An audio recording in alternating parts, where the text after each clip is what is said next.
भगवान नृसिंह के प्रकट हुए, हिरण्यकशिपु को समाप्त कर दिया, पर बड़े क्रुद्ध दृष्टिगोचर हो रही थी। नृसिंह का रूप भयंकर और उस पर क्रोध की मुद्रा में देवता तक डरे हुए थे। फिर देवता उनके समीप आए, पर कुछ दूरी पर खड़े रहकर भगवान की बार बार स्तुति की। सोचा कि हम स्तुति करेंगे, धीरे धीरे इनका कोप शांत हो जाएगा। ब्रह्मा जी ने स्तुति की। ब्रह्मा जी के बाद देवताओं के इंद्र, राजा इंद्र ने स्तुति की। अन्य देवताओं ने, कुछ देवताओं ने कहा भगवान माया नृसिंहम प्रणतास्मनित्यम, आप नित्य स्थित रहते हैं, पर आज एक भक्त का वचन रखने के लिए आपने इस प्रकार का भयंकर और रुद्ररूप तक धारण कर दिया, जिससे वो घबरा रहे। ये आपकी भक्त बस श्रद्धा नहीं तो और क्या है? 5 बरस के एक बालक का आपने प्रेम है। पिता के पूछने पर उसने कहा हाँ, खंबे में भगवान यहाँ से भी प्रकट हो सकती हैं। भगवान आपने अपने उस बाल भक्त के वचन की रक्षा के लिए अपने आप को घोर नृसिंह रूप में खंबे से प्रकट किया। आपकी लीला परंपार है, आपकी महिमा अमित है, हम तो केवल आपको प्रणाम करते हैं। कुछ अन्य देवताओं ने अन्य प्रकार से स्तुति की। कईयों ने कहा भगवान, कहा तो हम देव जाति के पुरुष और हिरण्यकशिपु ने तपश्चर्या से वरदान प्राप्त करके अपनी सत्ता शक्ति का इतना निरंकुश प्रयोग किया, इतना अनुचित प्रयोग किया कि हम देवताओं को इस दुष्ट पापी ने हमें अपनी पाल की ढूंढने वाला कहार बना दिया। धन्य है, अब आपने इसका संहार करके हमें इस दुष्ट के कहार बनाने से मुक्त कर दिया। जब हिरण्यकशिपु पालकी में बैठकर कहीं जाता तो 4 व्यक्ति पालकी को चले जाते थे। उसने साधारण कहारों को नियुक्त नहीं किया, कहारों की जगह इन देवताओं को नियुक्त किया। एक प्रकार से अजर अमर हो चुका था, अपनी सत्ता शक्ति पर विश्वास था, पर विश्वास आवश्यकता से अधिक कर बैठा है। अति सर्वत्र वर्धयेत्, too much of everything is bad. Hiranyakashipu को वरदान प्राप्त था कि किसी ब्रह्मा जी की सृष्टि के जीव से उसकी मृत्यु न होगी, न दिन में न रात में जाती। तो समझ गया कि मेरी मृत्यु तो संभव है, और उसने देवताओं को पराजित करके अपने वश में कर दिया। कई देवताओं को तक हार बना दे मेरी पाली को, अपने आप को परमात्मा को घोषित कर दिया, पूजा पाठ मेरी करो, मेरे से अतिरिक्त कोई परमात्मा नहीं। निरंकुश सत्ता व्यक्ति को निरंकुश बना देती है और उसकी विवेक शक्ति को समाप्त कर देती है।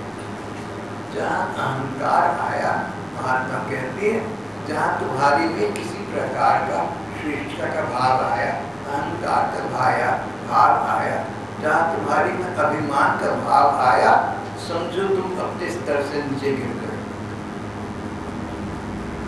हिरण्यकशिपु में अहंकार का भाव था, न दिन में न रात में, न ब्रह्मा जी की किसी सृष्टि के जीव के द्वारा मेरी मृत्यु हो सकती, मैं तो अमर अजर हो गया, मुझे किसका डर है। फिर अपने वरदान का उसका प्रयोग जब देवताओं पर करके देखा और देवताओं के राजा इंद्र तक उसके वश में हुए तो पता लग गया, प्रमाणित हो गया कि मैं अजर अमर हुए। निरंकुश सत्ता ने यहाँ आके नीचे विवेक शक्ति यहाँ आकर समाप्त हो गई। ब्रह्मा जी के किसी जीव के द्वारा हत्या न होगी, पर ब्रह्मा जी स्वयं तो अपनी सृष्टि के जीव नहीं है।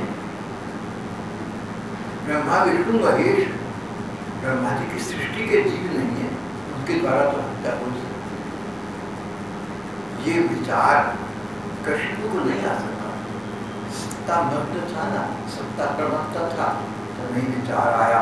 अगर तुम्हें किसी प्रकार की प्रमत्तता है, अगर तुम्हें किसी प्रकार का ज्वर बढ़ हुआ है, अगर तुम किसी जोश खरोश में हो, अगर तुम्हारी पर कोई बुखार चढ़ा हुआ है, तुम्हारी सत्ता शक्ति समाप्त हो जाएगी जब तुम्हारा विवेक तुम्हारा साथ नहीं देगा।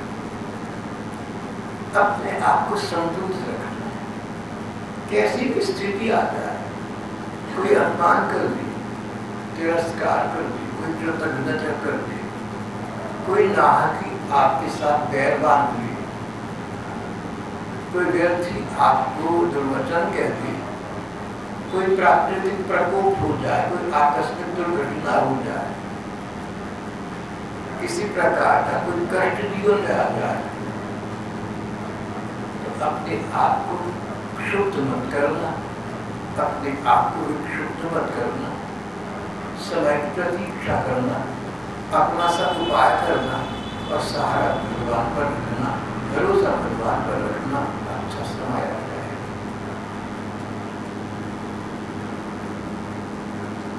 हिरण्यकशिपु इतना विचार न कर सका और इतना सत्ता प्रवक्त हो गया, सत्ता शक्ति का इतना ज्वर उसे ग्रस्त कर गया, इतना बुखार चढ़ गया, न तो ये सोच सका कि ब्रह्मा विष्णु महेश तो ब्रह्मा की सृष्टि के जीव नहीं है, ये तो मेरा मत कर सकते। और दिन हो न रात हो, ऐसा समय कोई तो हो सकता है, संध्यांत काल तो हो सकता है।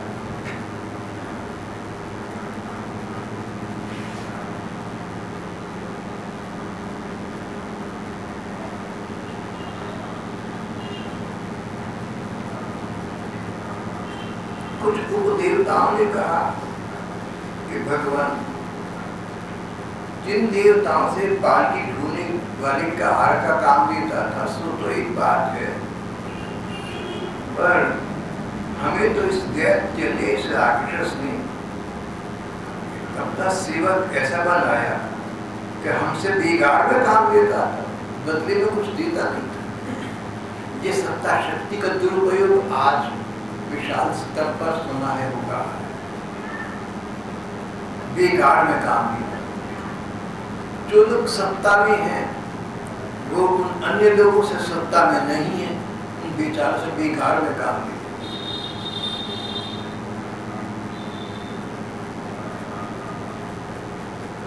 कोई कह रहा था कि एक फल सब्जी बेचने वाला वेंडर जो अपनी गाड़ी पर सामान रखकर बेचती है, जहाँ जहाँ चली जाती है, गरीब आदमी बेचारा रो रहा था, बोला कि मैं तो जैसे तैसे करके फल खरीद के लाया तो बेचूंगा, 4 पैसे मिलेंगे, घर में 2 बच्चों को रोटी मिल जाएगी। पुलिस वाला डंडा घुमाता आया, कहता मुझे दीदी सारी पर खबरदार ने बोला पिटने के बजाय मैंने उसको दीदी को लेकर चला गया। कैसे उनसे बात करी, मेरा दिल डूब पड़ा, कैसे देश में रहती हैं हम लोग, कोई न्याय नहीं है, गरीब आदमी के साथ इतना अत्याचार।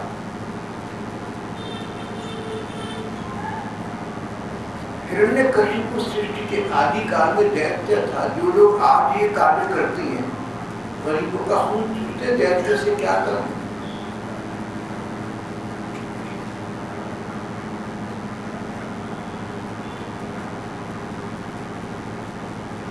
कुछ देवताओं ने कहा कि हमसे बेकार का काम मिलता था, बदले में हमें पैसे तो क्या देकर कृतज्ञता प्रकाश भी नहीं करता था, धन्यवाद भी नहीं करता था। ये संतुष्ट महापाप था। आज आपने इसका उद्धार कर दिया। भगवान इसी प्रकार आप हमारा नरसिंहनाथ विभवाय नो भव। इसी प्रकार आप हमारा अभ्युदय करते रहें, ऐसी श्री चरणों में हमारी याचना है, विनती। लेकिन नृसिंह देव का क्रोध शांत न हुआ। अभी भी लग रहा था कि बड़े क्रोध मुद्रा में भरी है। अभी देवताओं से डरे खड़े थे, क्या कर।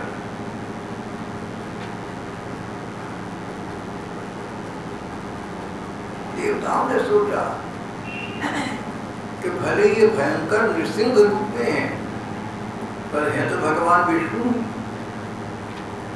इनकी पत्नी लक्ष्मी जी इनके चरण पर उठाकर लक्ष्मी जी से प्रार्थना, माँ अपने पतिदेव को आप ही शांत करिए। जब भगवती लक्ष्मी जी नृसिंह के पास पहुंची, अद्भुत रूप देखा, वे भी भय खा गए, उनके पास न जा सकती।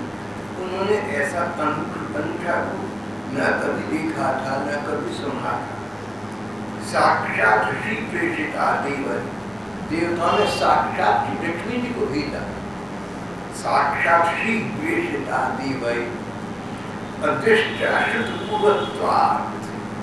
लक्ष्मी चली गई, पर देखा तो उनका रूप वृंदावन, जिन अपने प्रियतम पति को मृदु मुद्रा में सदा हंसते मुस्कुराते लाड़ लड़ाते देखा था, ये तो कुछ और ही बात हो गई। घबराई डरी खड़ी हो गई।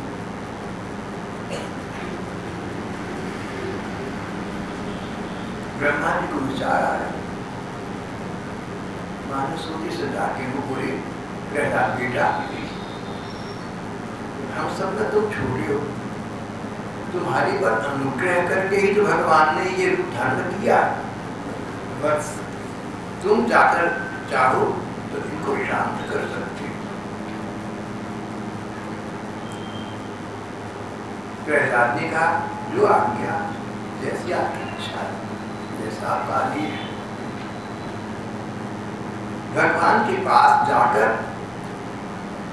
माथे पर अंजुलिबद्ध हस्त, माथे पर दोनों हाथ जोड़कर, हमारे ग्रंथों का विधान है कि भगवान को, देवी देवताओं को, महजनों को प्रणाम करो ना, तो माथे पर दोनों हाथ रखकर कृतांजलिबद्ध इस प्रकार से करना।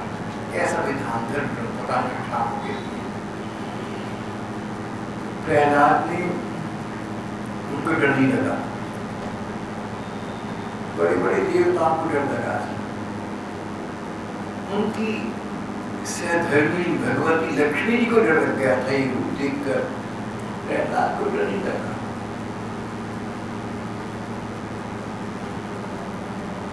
एक व्यक्ति था, उसका नाम था स्वाद धर्मा, बहुरूपिया।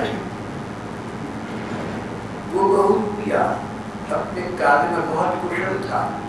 जब स्वाद रचता, मनुष्य था, शेर का रस रचता तो सचमुच शेर जैसी शक्ल निकल आती, बोली शेर जैसी हो जाती।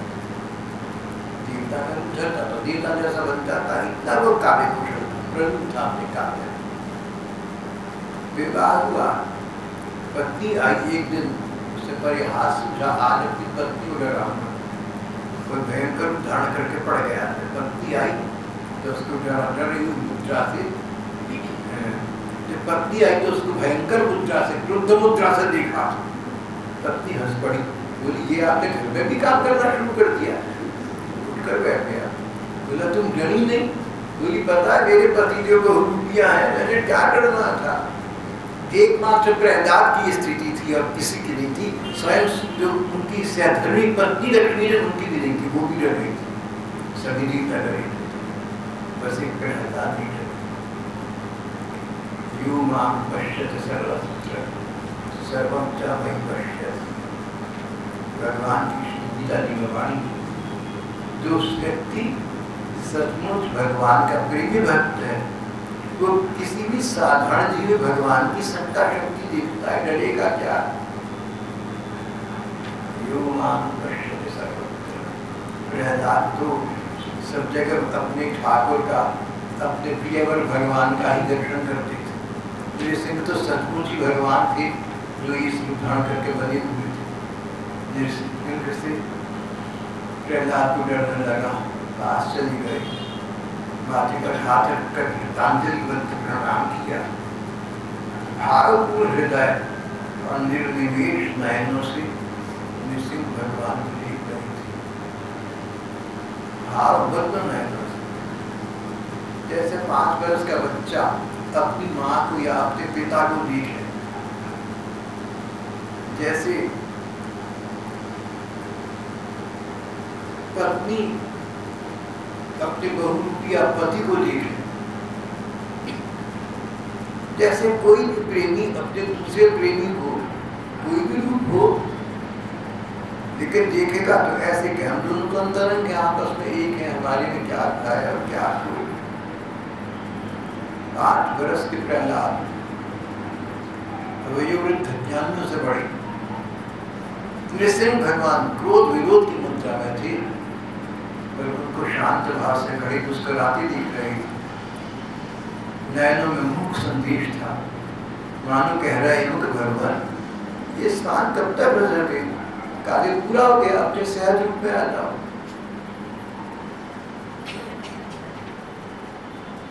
भावपूर्ण हृदय से भगवान को निर्निमेष नयनों से दिख रही थी। देवता तक आज इन भगवान के रुद्र रूप को देखकर डरे हुए थे, उनको लगातार देख न सकते थे।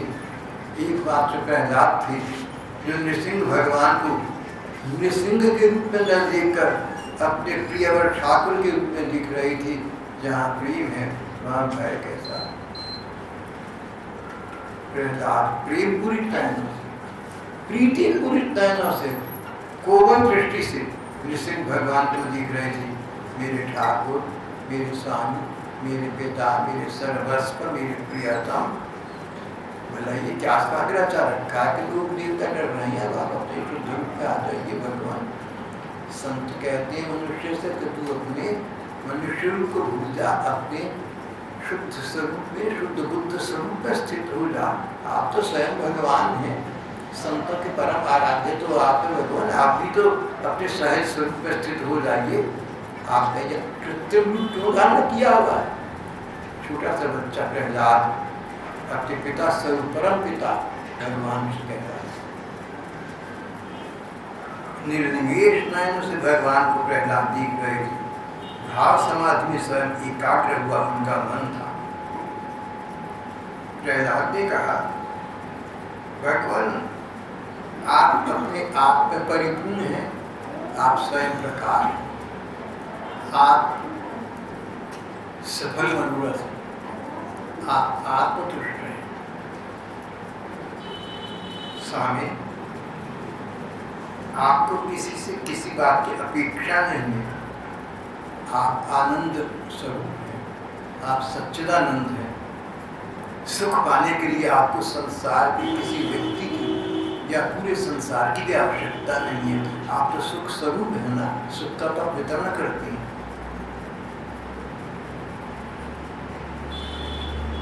देवता हो या मनुष्य हो, आपकी पूजा करते हैं, आपको प्रणाम करते हैं, आपकी स्तुति करते हैं। आपके लिए ये प्रार्थना, ये पूजा कोई महत्व नहीं रखती। जैसे 90 वर्ष के पूरे दादा परदादा हूँ और 2 वर्ष का बच्चा माँ के कहने से उनको हाथ जोड़ के प्रणाम कर दे, तो 90 वर्ष के दादा परदादा को अंतर नहीं पड़ता कि हाथ जोड़ के प्रणाम करना है। कैसे किया उसको ला देता है। भगवान देवता हो या मनुष्य, आपकी स्तोत्र गान करें, आपकी प्रशस्ति, आपकी स्तुति गान करें। आपके लिए स्तुति कार्य का कोई महत्व नहीं है। शुद्ध पुरुष पूजा ग्रहण करने की आपको कोई आवश्यकता नहीं है। करुणावश आप भूले भक्तों के भले के लिए उनके द्वारा की गई पूजा को स्वीकार करें।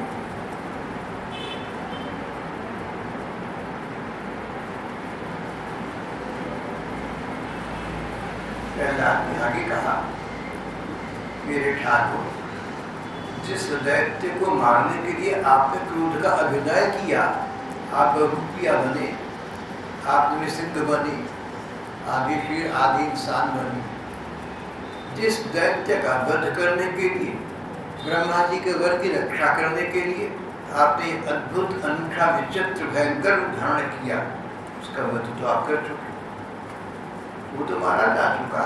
अब आप अपना क्रोध शांत कीजिए। अब सब आपके शांत स्वरूप के, आपके वास्तविक स्वरूप के दर्शन के बात जो रहे।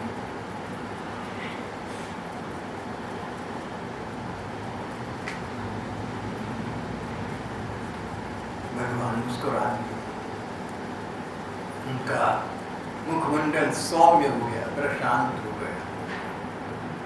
अब लोगों को दहाड़ता हुआ भयंकर शेर दिखना बंद हो गया।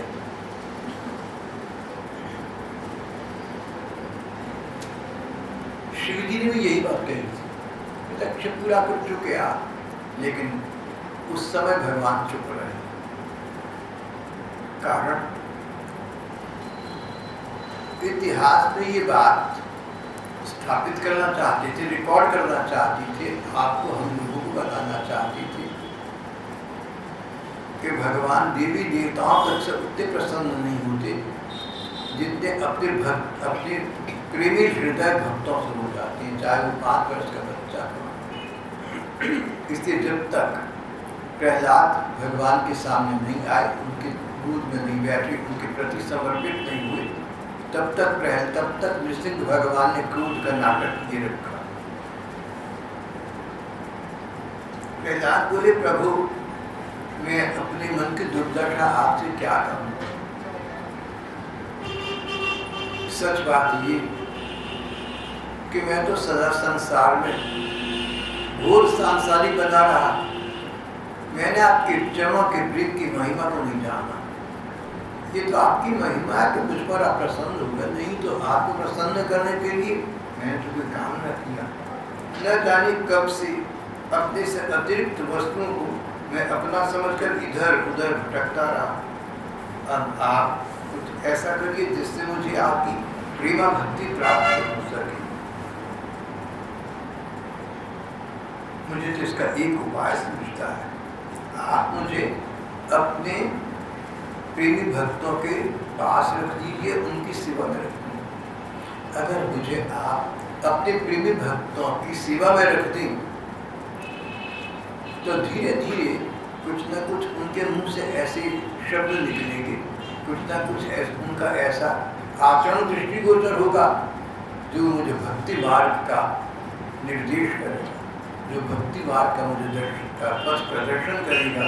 मैं आपके प्रेमी भक्तों की सेवा और उनका संग चाहता हूँ, आप मुझे वो प्रदान कर दीजिए। हम तो संसार के साधारण लोग हैं, संसार के सुख भोगों की बातें सुनने में अच्छी लगती हैं, तो वास्तव में वे असत्य हैं, जैसे मृग तृष्णा। ये शरीर भी जिसके द्वारा संसार के सुख भोगे जाते हैं, न जाने कितने लोगों को जन्म देती है।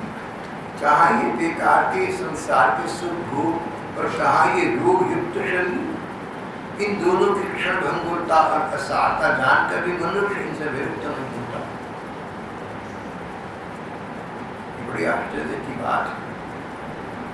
भगवान, ये संसार एक अंधेरा कुआं है, संसार के सुख भोगों की इच्छा वाले मनुष्य इसमें गिरे पड़े। मैं भी संगवश उसके पीछे उसी में गिर जा रहा था, परंतु भगवान नारद जी ने मुझे अपनाकर बचा लिया। भला मैं आपकी प्रेमी जनों की सेवा कैसे छोड़ सकता हूँ। अगर नारद जी का मैंने प्रवचन न सुना होता जब मैं होने वाला था, माँ के शरीर में था, नारद जी ने मेरी माँ को भगवत प्रेम की चर्चाएं सुनाई, मैं सुनता रहा। उनका प्रभाव है मुझ पर कि आज आप प्रसन्न होगा मेरी भक्तों में विनम्रता होती है।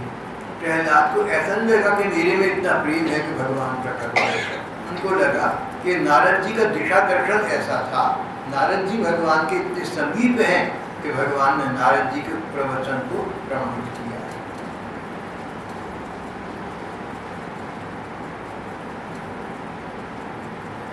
नारद जी ने मुझे बचा लिया।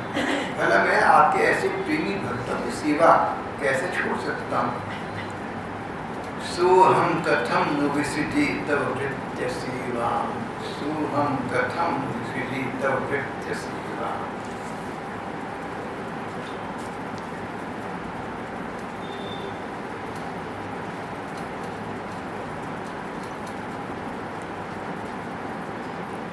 स्वामी, मेरे मन की बड़ी दुर्दशा है। इधर उधर की व्यर्थ की वासनाओं से मेरा मन कलुषित रहता है, अपने आप दुष्ट है। सांसारिक कामनाओं का आतुर रहता है, कभी हर्ष, कभी शोक, कभी भय, कभी धन, कभी पत्नी, कभी पुत्र आदि की चिंताओं से व्याकुल रहता है। आप लीला कथा में रस लेना तो इसके पास न इसका मन है न इसका समय है। मेरा मन संसार में इतना फंसा रहता है कि लीला कथा सुनने के लिए समय नहीं मिलता, और सुन तो उसमें रस नहीं प्राप्त हो, मन इधर उधर भटक जाता है।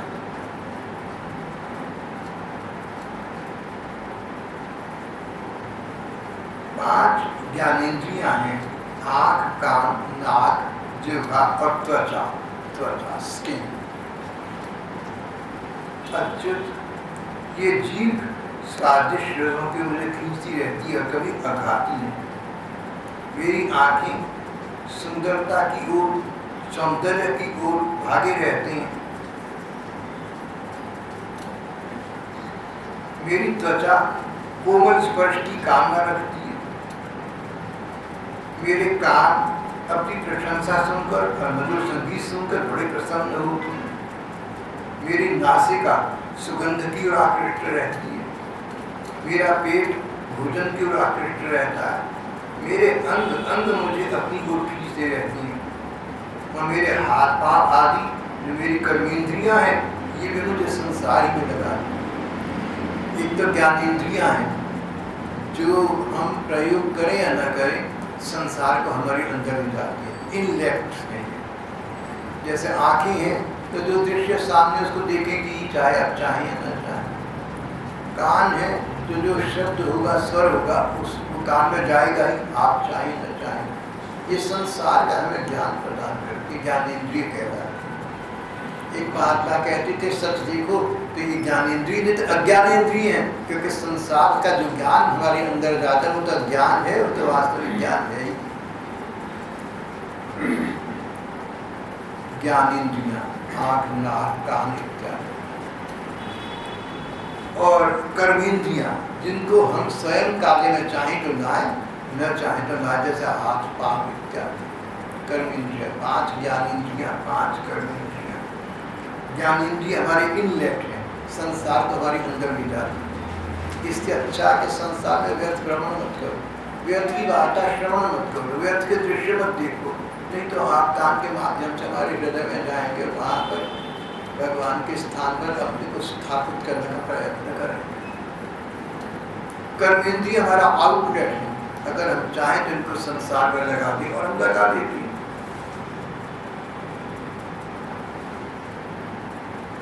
मेरी तो ऐसी दशा हो रही है भगवान, जैसे किसी पुरुष की अनेक पत्नियां हों और सभी पत्नियां उस एक पुरुष को अपने साथ, अपने पास ले जाने के लिए चारों ओर से घसीट रही हैं। अनेक पत्नियां, कोई हाथ पकड़ घसीट रही है, कोई दूसरा हाथ पकड़कर, एक पांव घसीट रही है, एक सिर पकड़ बैठी है, चल मेरे साथ। देखिए ऐसे पति देव की क्या स्थिति होगी। अनेक पत्नियां सब पत्नी को घसीट रही हैं, बेचारा एक पत्नी का जो बना रहा, इससे तो एक रखता तो कम से कम आराम से तो रहता।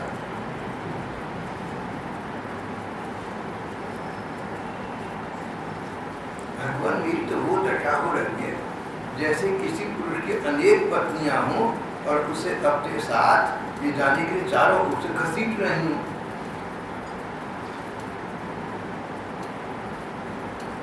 आप मुझ मूल जीव जाति की दुर्दशा देखकर अपनी करुणा से द्रवित हो जाएंगे।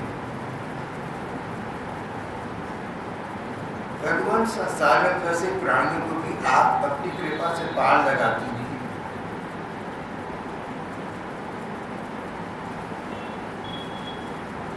भूले भटके मूल ही महापुरुषों के विशेष अनुग्रह पात्र होते हैं। परमात्मा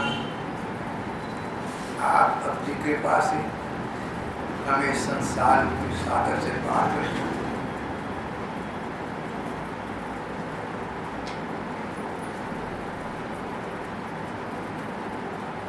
भगवान, मैं उन मूल प्राणियों के लिए बहुत शोक करता हूँ जो आपकी कथा और गुणगान से विमुख रहती हैं। संसार के भोगों में झूठा सुख प्राप्त करने के लिए, संसार के भोगों में झूठा सुख है परंतु उसे प्राप्त करने के लिए अपने सिर पर सारे संसार का बोझा ढोते रहती हैं। मेरे स्वामी, बड़े बड़े ऋषि मुनि तो प्राय अपनी मुक्ति के लिए निर्जन वन में जाकर मौन व्रत धारण कर लेते हैं, परंतु मेरी दशा तो दूसरी हो रही है। मैं इन भूले हुए असहाय गरीबों को छोड़कर अकेला मुक्ति प्राप्त नहीं करना चाहता। इन भटके हुए जीवों के लिए, इन भटकते हुए प्राणियों के लिए आपकी सेवा मुझे कोई सहारा नहीं दिखता। नान्यम तवदस्य शरणम भ्रमतो पश्यति। प्रहलाद जी ने एक आश्चर्यजनक कार्य कर दिया। संसार के लोग संसार में आसक्त हैं, ये तो बेचारे मूल बुद्धि हैं, लेकिन इनको देखकर मुझे बहुत दुख पहुंचता है। भगवान, मेरी आपसे प्रार्थना है कि आप इन लोगों पर भी कृपा करिए, चाहे ये आपका नाम लें या ना लें, आपका स्मरण करें या ना करें।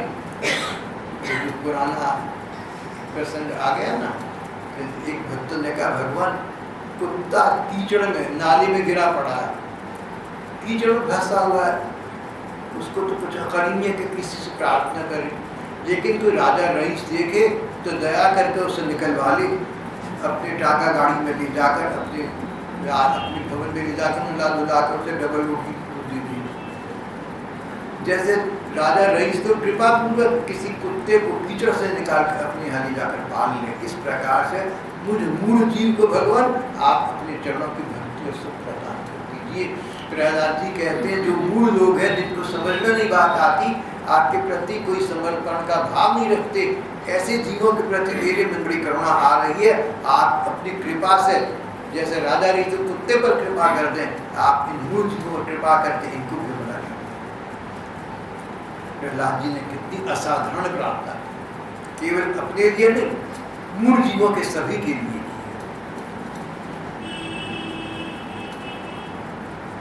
बड़े बड़े ऋषि मुनि अपनी मुक्ति के लिए निर्जन वन में जाकर मौन व्रत धारण कर लेते, परंतु मेरी दशा तो दूसरी हो रही।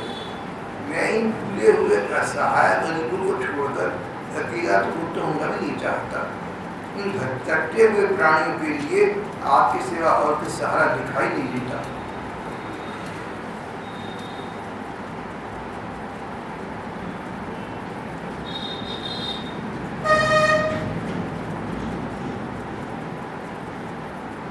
भगवान, आपकी सेवा के 6 अंग हैं। उस षडंग सेवा के द्वारा आपके प्रति प्रेम की प्राप्ति हो सकती है। 6 उपाय हैं जिनसे आपके प्रति प्रेम प्राप्त हो सकता है।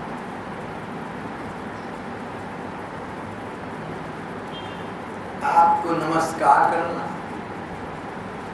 आपकी स्तुति करना, समस्त कर्मों का आपको समर्पण करना, आपकी पूजा करना, आपका चिंतन करना और आपकी ललिता कथा का श्रवण करना, ये 6 कार्य हम करने आरंभ कर दें तो भगवान आपके चरणों में प्रेम स्वयं हो जाएगा।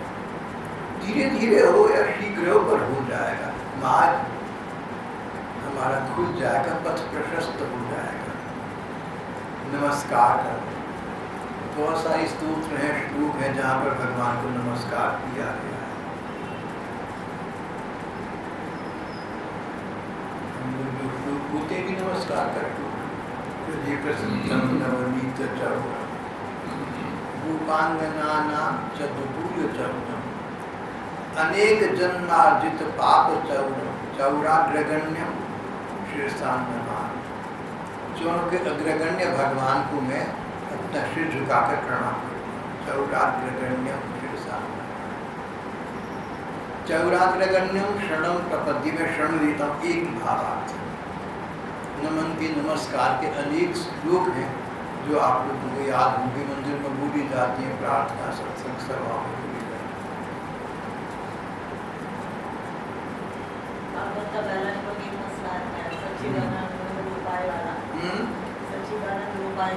सच्चिदानंद रूपाय, हाँ वो नमन का है, बिल्कुल।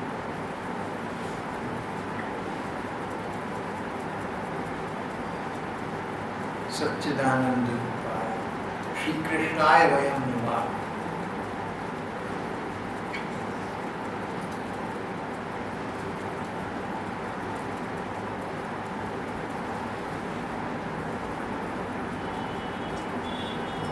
आप स्तुति करना, स्तुति स्तोत्र गान, प्रार्थनाएं बोलना।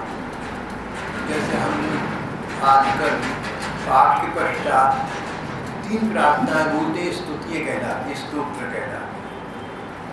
समस्त कर्मों का समर्पण, जो कर्म करने सो तो करो, जो भी कर्तव्य कर्म है उनको निभाना चाहिए, पर ये सोचकर के भगवान की आज्ञा है, भगवान की आज्ञा के बिना एक पत्ता नहीं हिलता।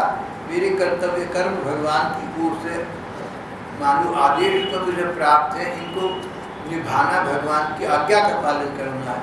अधिकार भाव न रखना, स्वाधिकार भाव न रखना, मैं पिता हूँ, मैं नहीं करूँगा तो कौन करेगा, ऐसा नहीं। इन बच्चों का संरक्षण का कार्य भगवान ने मुझे सुपुर्द किया, इसलिए मुझे इनका संरक्षण कर। भगवान तुम्हारी आज्ञा है, मैं इनकी सेवा कर रहा हूँ, इनका संरक्षण कर रहा हूँ। इस प्रकार से जहाँ जहाँ हमारी कर्तव्य कर्म बनती है उनको भगवत आज्ञा समझकर करना, और अपना कर्तव्य पूरा कर लिया, भगवान को अर्पित कर दिया। भगवान जो ठीक लगा सो मैंने कर दिया, अब तुम जैसा ठीक समझो वैसा कर लो, हम तो जो हम भले बुरे सोती है। भगवान की पूजा करना, चरण कमलों का चिंतन करना, भगवान की लीलाओं का और कथाओं का श्रवण करना, इन उपायों से हम भगवान आपके प्रेम को प्राप्त कर सकते हैं। इस प्रकार भक्त प्रहलाद जी बड़े प्रेम से भगवान के गुणों का वर्णन करते हुए उनकी स्तुति की। भगवान के चरणों में सिर झुकाकर प्रहलाद चुप खड़े हुए, देखा नृसिंह भगवान का क्रोध शांत हो चुका है।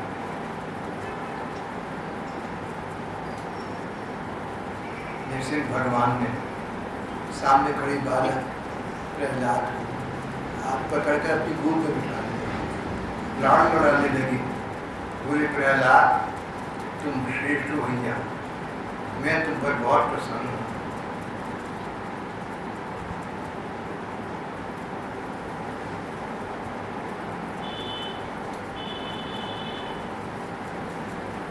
तुम जो चाहो मुझसे वर मांगो। भगवान प्रसन्न हो गए, शांत रूप में सबके सामने दृष्टि गोचर हो रही थी। देवताओं को, ऋषि मुनियों को, मनुष्य सबको शांति प्राप्त हो गई। सबने भगवान को प्रणाम किया और प्रसन्न होकर भगवान ने प्रहलाद जी से जो वार्ता की वो हम कल करेंगे।